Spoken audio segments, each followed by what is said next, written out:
حضرت امام علی رضی اللہ تعالیٰ عنہ نے فرمایا، ایثار احسان کا اعلیٰ ترین درجہ ہے۔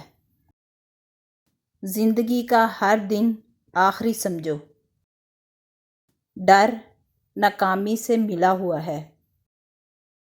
لالچ کی چمک دیکھ کر عقل اکثر مار کھا جاتی ہے۔ تمہارا بہترین تجربہ وہ ہے جس سے تمہیں نصیحت حاصل ہو۔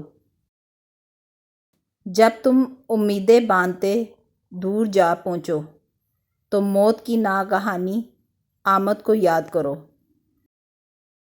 جب تک کوئی بات تیرے منہ میں ہے تب تک تو اس کا مالک ہے۔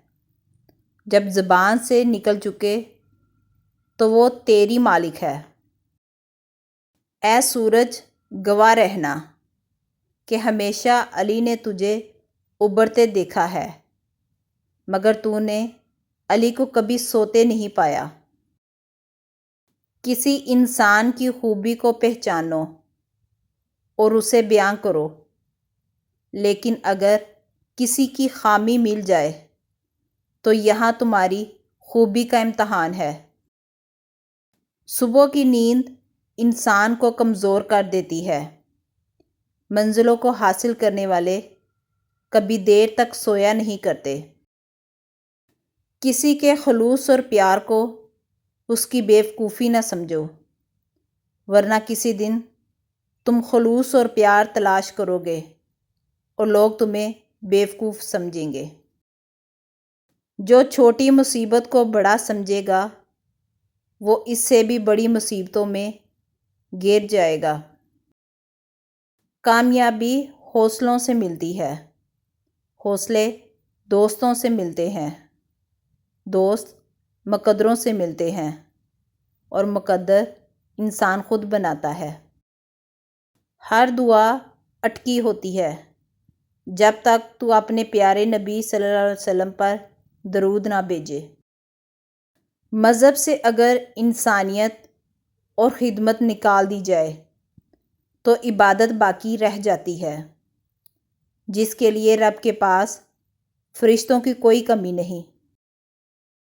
صبر کی دو صورتیں ہیں، جو ناپسند ہو اسے برداشت کرنا، جو پسند ہو اس کا انتظار کرنا۔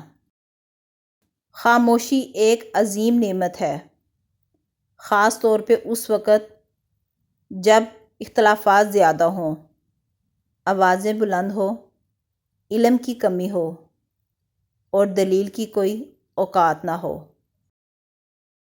ہمیشہ زندگی میں ایسے لوگوں کو پسند کرو جن کے دل چہرے سے زیادہ خوبصورت ہو۔ بہترین ادب یہ ہے کہ انسان اپنی حد میں رہے اور اپنے مقدر سے تجاوز نہ کرے۔ بلندی کو اللہ نے انکساری اور عاجزی میں چھپا دیا ہے اور لوگ اسے تکبر میں تلاش کرتے ہیں۔ انسان کو اچھی سوچ پہ وہ انعام ملتا ہے جو اسے اچھے اعمال پہ بھی نہیں ملتا، کیونکہ سوچ میں دکھاوا نہیں ہوتا۔ لالچ تمام برائیوں کی جڑ اور علم تمام خوبیوں کا سرچشمہ ہے۔ لوگوں سے یاد کرنے کا شکوہ مت کرو، کیونکہ جو انسان رب کو بھول سکتا ہے وہ سب کو بھول سکتا ہے۔ اپنا حق لینے میں تاخیر کر دینا عیب نہیں ہے، دوسروں کے حق پر قبضہ کر لینا عیب ہے۔